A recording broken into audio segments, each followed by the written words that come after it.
Boa tarde, queridos amigos. Que a paz de Jesus esteja conosco. A nossa conversa de hoje tem como título A Teoria da Presciência de Allan Kardec e em Chico Xavier. No capítulo 16 do livro da Gênese, nós encontramos a presciência sendo abordada como uma faculdade mediúnica. O que é presciência? A presciência é o saber antes do conhecimento. Pré-ciência, saber antes de acontecer, do fato em si. É uma profecia. E antes de falar de presciência propriamente dita, eu vou querer entrar no legado de Einstein. Por quê? Porque Einstein, na sua teoria de relatividade, afirma o seguinte: o espaço e o tempo são relativos e depende da velocidade do observador. Parece que isso não tem nada a ver, mas tem tudo a ver com aquilo que a gente vai falar. Na teoria de relatividade de Einstein, então, o tempo é relativo e mantém uma relação de interdependência com o espaço. Eles são relativos e depende do ponto de vista de cada um. Esta abordagem científica parece assim tola no momento, inadequada talvez, mas ela deve ser sempre, no meu ponto de vista, ela deve ser sempre preocupação de um mediador espírita, porque foi preocupação de Kardec, então tem que ser nossa também. Em todas as obras, Kardec aponta exaustivamente para a ciência. Assim, por exemplo, ele nos diz no livro dele, que foi escrito no mesmo ano, no Livro dos Espíritos, o que é o Espiritismo, página 40, no preâmbulo do livro, ele diz o seguinte, conceituando o Espiritismo. O Espiritismo é uma ciência que trata da natureza, origem e destino dos espíritos, bem como de suas relações com o mundo corporal. O Espiritismo é uma ciência, portanto, e em todo momento, Allan Kardec teve a preocupação de referendar o Espiritismo como ciência. Ora, se o Espiritismo é uma ciência, então nós temos que tratá-lo como ciência. Na obra Caminho da Luz, Emmanuel nos afirma através da escrita de Chico Xavier: vê-se, pois, que o Apocalipse de João tem singular importância para os destinos da humanidade terrestre.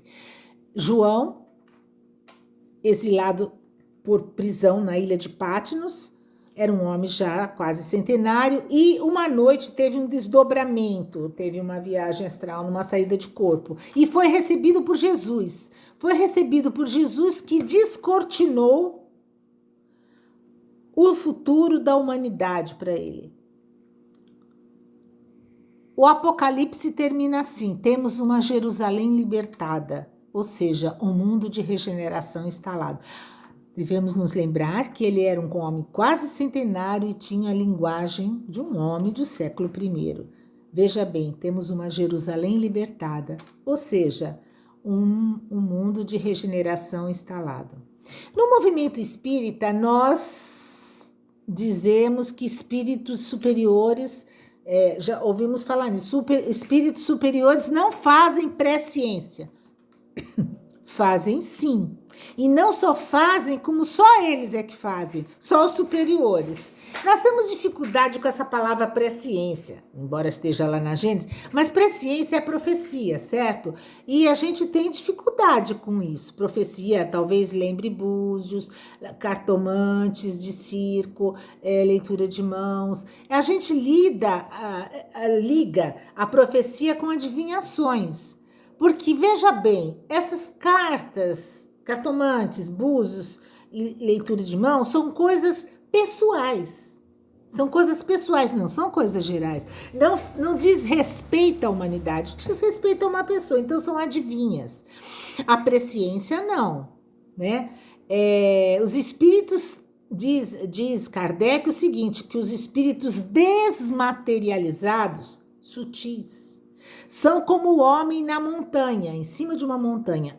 Ele olha, o espaço e a duração de tempo não existem para eles. Não sou eu que estou falando, é o Kardec.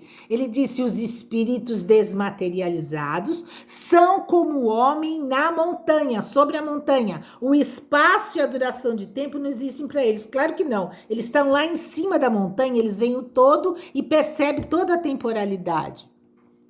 Esses espíritos, homens, têm que estar desmaterializados, como aquele homem na montanha que vê um carro numa estrada com um buraco à frente e o avisa, ó, se você continuar vai cair no buraco. Esse homem, ele tem a visão do todo, né? Essa visão do todo.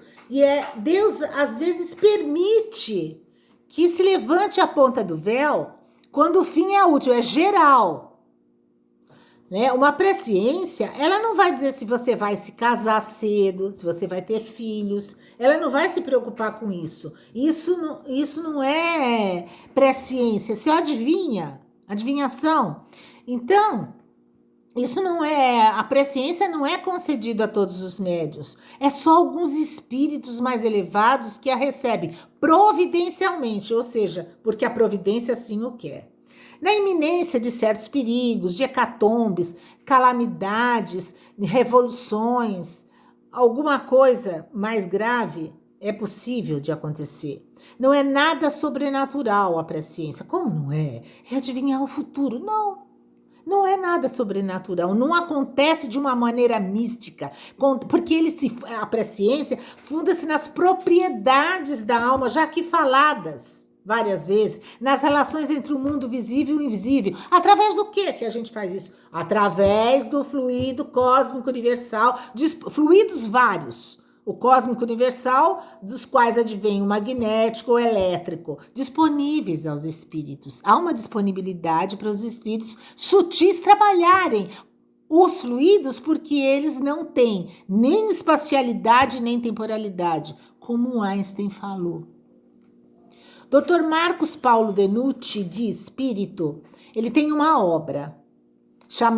Essa obra é sobre a presciência no espiritismo. Só isso que ele fala. Ele começa com a pedra fundamental da presciência, que é Apocalipse segundo o espiritismo.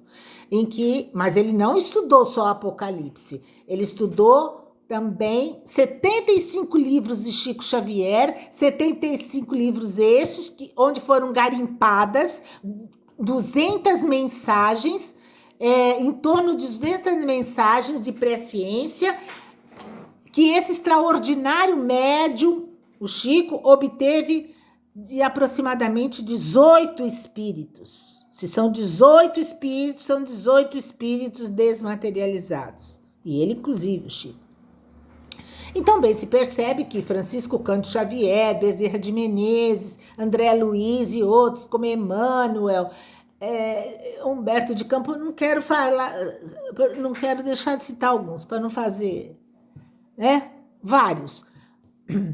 Esses preenchem o pré-requisito necessário: a desmaterialização, a espiritualização e o desapego.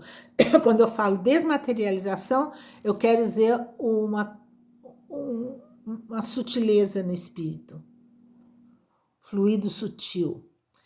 Bom, na época em que o Chico escreveu esses livros, nós estou falando em 1938 até 46, 47, por aí, muitos fatos históricos foram combatidos pelos historiadores. Ou porque não queriam aceitar quem o Chico era, ou para combater o espiritismo mesmo. Só 70 anos depois é que trabalhos de mestrado e doutorado começaram a aparecer nas várias universidades, corroborando muito desses fatos. Eu vou citar um porque é um emblemático, digamos assim, eu gosto de usar essa palavra, emblemático dentro do espiritismo, que é o livro Renúncia. Logo no início, acho que talvez no preâmbulo, não sei, do livro Renúncia, Emmanuel contextualiza o romance. E ao contextualizá-lo, ele cita o sistema Sírius. E diz que Sírius é um sistema trino, ou seja, 3 sóis, tem 3 estrelas. Não, 3 sóis. Não. Isso foi em 1947. E nessa época, a astronomia falava, não, Sírius é binário, só tem 2 sóis. E assim continuou, né? A Renúncia continuou como livro um dos mais vendidos, e a ciência, a astronomia continuou dizendo que Sirius era binário. Só em 2004, através do telescópio Hubble, é que foi identificada uma terceira estrela do sistema de Sirius. Ela estava escondida, mas Hubble descobriu ela. E as comprovações foram vindo, paulatinamente, devagarzinho, apareceram estudos universitários no mundo todo, configurando a presciência na obra de Chico. Eu não vou citar todas, eu vou falar muito por cima, porque tem umas presciências muito complicadas. Eu entendo, vocês também vão entender, mas demora tempo para explicar. No programa Pinga Fogo, por exemplo, em 1971, Chico fez 2 Pinga-Fogos. Ele afirmou o seguinte: estamos no limiar de tempos novos, em que a ciência descortinará para nós todo um futuro imenso diante do universo. Tá. Isso já é um pouco de pré-ciência. Sabemos também que Chico falou sobre a data limite, que foi de julho de 67, né, quando o homem pisou na Lua, até 2019. E em 2019 terminou, e é um período de transição que nós estamos agora, e em 2057 é o ano em que o planeta entrará efetivamente no verdadeiro período de regeneração. 2057 é o ano em que o planeta Terra entrará efetivamente no período de regeneração. O Chico falou o seguinte: se a humanidade vencer essa prova e não se lançar por aí numa guerra nuclear, nenhum de nós pode prever os avanços fantásticos que nós teremos em todos os campos do conhecimento humano, cura de todas as doenças. A descoberta, entre aspas, né, pela ciência do mundo espiritual. A descoberta da existência da vida após a morte, a existência futura, a existência dos vários planos espirituais, da pluralidade dos mundos habitados e das vidas pelas reencarnações. Descoberta no sentido de comprovação. Isso é uma presciência. Chico falou também da destruição do paradigma materialista.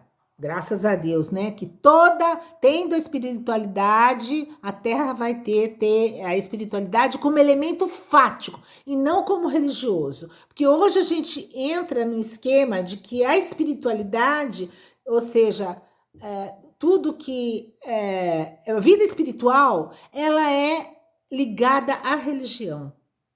Não é um fato. Então, nesse período, não vai ter dúvidas, a religião não vai ter nenhuma interferência na espiritualidade. A espiritualidade vai se efetivar como um fato. Um dos pontos altos do Pinga Fogo também vai ser a questão do conhecimento dos nossos irmãos extraterrestres. Nós não somos os únicos seres do universo, é lógico que não. Só que os extraterrestres, o começo foi lá no caso Roswell, né, nos Estados Unidos. E isso há muito tempo, penso que 30 anos. Isso não pode acontecer da noite para o dia. Porque os extraterrestres chegaram... por que eles não aparecem? Não é bem assim. Já pensou num domingo à tarde, no jogo de futebol, Fla-Flu no Rio, desce a nave espacial e os extraterrestres descem e falam: olha, nós estamos aqui, nós existimos. Isso não pode acontecer. Seria um choque. Então, há tipos de coisas que tem que ser devagar. Mas é óbvio que nós não somos os únicos seres do universo. Nem todas as mentes estão abertas para isso. A gente sabe disso. Tem pessoas que não foram criadas de uma forma assim. E é preciso que sejam respeitadas. É o que está acontecendo. As coisas estão acontecendo devagar. Chico nos falou também que Emmanuel lhe mostrou, ele disse que havia um aparelho, que nós teremos um aparelho. Nós teremos esse aparelho. Um aparelho semelhante a um tablet hoje para nós. E que ali nesse aparelho nós conversaríamos com os seres que foram para o mundo espiritual, que já desencarnaram. Que o mundo espiritual e nós vamos ter o quê? Conversa aberta, sinal aberto, tá? Nós também teremos uma forma química de congelar, digamos assim, a idade que nós gostaríamos de ficar. Mas isso é uma vaidade, não é não. É público e notório que a velhice ela é impeditiva de várias atividades, Por mais que você queira ser produtiva, a velhice impede. E você não tem mais a força, mais o vigor. Então você pode ficar com a idade que você quiser, que você se achar mais produtivo. Isso já acontece no mundo espiritual, né? As pessoas que fazem desdobramento sabem muito bem que ao encontrar alguém que lhe precedeu no mundo espiritual, um parente que já desencarnou, você vê esse parente ou esse amigo, essa pessoa jovem, vê jovem como se tivesse 40, os 81, 85 tem entre 40 e 50, e por aí vai, se não for menos. Então isso já não é novidade, né? Bom, tudo bem, mas como é que nós podemos confiar nessas presciências do Chico? Que garantia nós temos? O doutor Iandoli Júnior, Décio Iandoli Júnior e a doutora Marlene Nobre, ambos da área médica, eles dizem por que a gente pode confiar nessa presciência. Porque eles têm verificado que muitas antecipações médicas, da área médica principalmente, foram confirmadas por eles. Eles são estudiosos disso. O doutor Iandro fala o seguinte, olha, como até hoje tudo aquilo que eu estudei sob a ótica do espiritismo e se confirmou na obra de Chico, se confirmou, ele aposta 100% que aquilo que ainda não se confirmou vai se confirmar, tá? Tem sentido. As associações médico-espíritas acompanham essas confirmações. Eu conheço muitos médicos espíritas de Santos, da Associação Médico-Espírita de Santos, que acompanham essas confirmações médicas. André Luiz, que foi o honorável médico Carlos Chagas, ele foi o responsável pela construção no mundo espiritual do paradigma médico-espírita. Em 28 obras escritas por André Luiz e Chico, claro, essa parceria. Houve inúmeras confirmações e complementações de conceitos científicos da época, 50 anos depois. Então, que o doutor Iandoli e a doutora Marlene Nobre confirmaram isso 50 anos depois. Quando Chico afirmou, fez a presciência, a coisa aconteceu 50 anos depois. No livro Evolução em Dois Mundos, que foi escrito em 1958, ele falou sobre a natureza da matéria e da luz. Ficaremos sabendo, disse André Luiz, que a matéria densa é energia coagulada, substância divina que nos sugere a presença de Deus. Então, a matéria é energia coagulada ou energia condensada. Ele disse também que o elétron é uma partícula dissociável. Naquela época, todo mundo dizia que o elétron era o quê? A menor partícula que existe. Só em 2018, uma teoria científica denominada condensado de Bose-Einstein, ele aí de novo, discursou sobre a luz líquida, que é a quintessência da matéria, o seu quinto estado, e também falou sobre o elétron, aparecendo os quarks, aparecendo os pósitrons, os neutrinos, etc. Isso em relação à física. E em relação à constituição do ser humano, André Luiz fala sobre 7 corpos.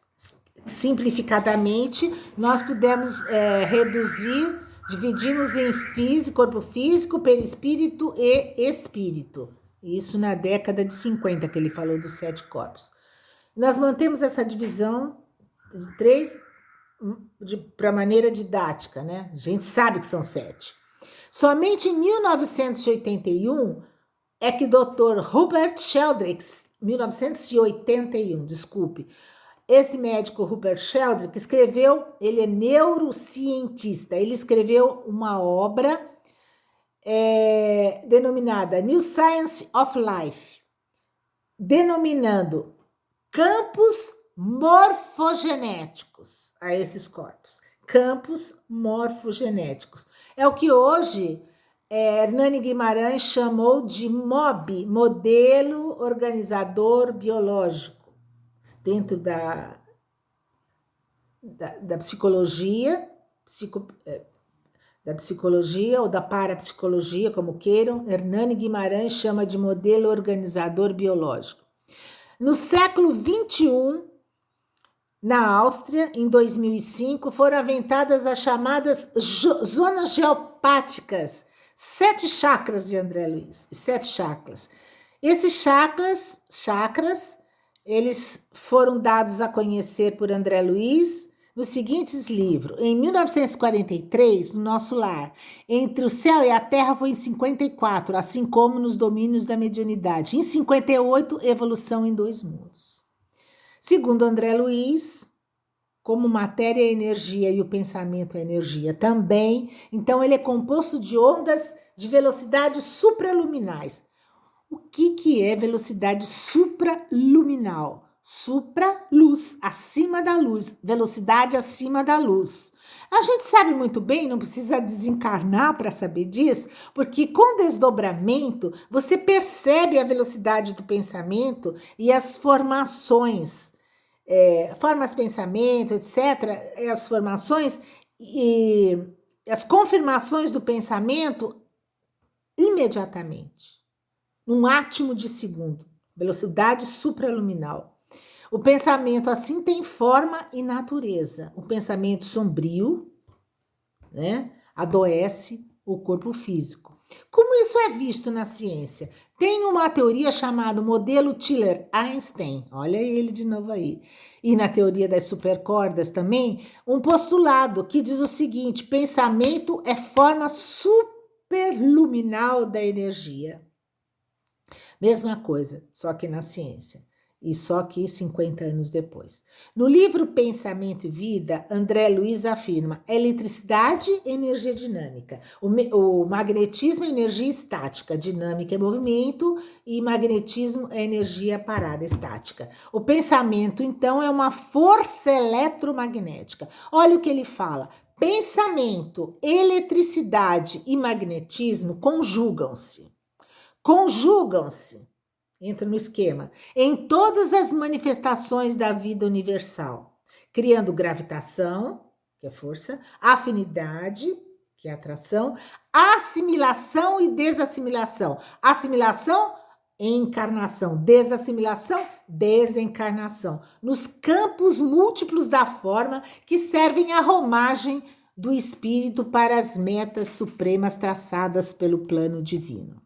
André Luiz, na obra Mecanismos da Mediunidade, vai nos falar de forma mais completa em algo que posteriormente foi comprovado pela ciência e muito nos interessa.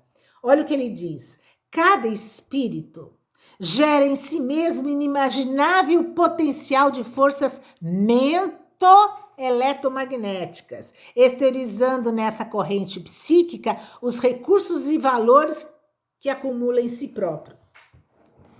Ele adiciona a palavra, o sufixo mento, de mental. E ele, nesse momento, ele coloca valores mentais e entra na questão da corrente mental. Corrente mental. Toda partícula da corrente mental, nascida das emoções e desejos e recônditos do espírito, diz André Luiz, se desloca, produzindo radiações cuja frequência varia conforme os estados mentais do emissor. Se desloca para fora, para a aura. É por isso que a gente se sente mal com certas pessoas e em certos locais. Ou bem, né? E isso é visto aqui não na Terra, no plano espiritual. Na Terra raramente, porque não é qualquer um que tem essa clarividência. Mas no plano espiritual, os espíritos enxergam essas energias na aura. E no plano científico, como que se estrutura isso? A revista Scientific American, no capítulo sobre a identidade da pesquisa na pesquisa neurocientífica, quer dizer, o indivíduo, a identidade neurocientífica do indivíduo, lança o modelo do pensamento eletromagnético em um experimento do neurocientista Jacob Greenberg, comprovando o modelo quântico de consciência através da comunicação quântica. Eu não vou explicar em detalhes, porque nem vai dar tempo, mas eu sei que foram comunicações em países distantes de pessoas que nem se conheciam. Uma espécie de telepatia e até de mediunidade. Ora, se eram em países distantes, tempo e espaço diferente. Não era no mesmo momento. Então, é a comprovação para nós, médiuns, nem precisávamos, mas assim, é até perigoso, não posso falar perigoso, mas é responsabilidade, olha a responsabilidade de ser não é bem um gerador, né? Esse dínamo de energia. Essa definição de consciência não local, de espírito não é material, né? É denominada de teoria quântica biológica. Definição e certeza de que a consciência é não local, não é local, tá fora. Consciência tem autonomia. Nos átomos, ela é embrionária, essa consciência. Nos vegetais, ela é conservativa. Nos animais, ela é instintiva. No ser humano e outros seres, ela é inteligente. Resumindo, gente, a mente existe em uma realidade não local, fora do cérebro, fora do tempo e do espaço do Einstein. A consciência quântica do Dr. Eugene P.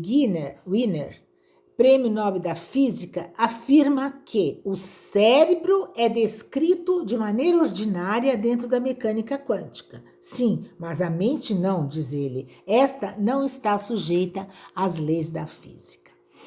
Bom, eu fiz um condensado e bem sucinto, porque a coisa vai muito mais longe. O que eu queria dizer é o seguinte, não são só esses espíritos que eu citei e Chico Xavier, que nós estamos fazendo um viés bem ocidental, né? No Oriente, a gente sabe que existiu e existem espíritos que são tão desmaterializados quanto Chico Xavier, quanto André Luiz e outros mais. Mas nós estamos estudando a presciência aonde? Na Gênese, né, gente? Na Gênese. De modo que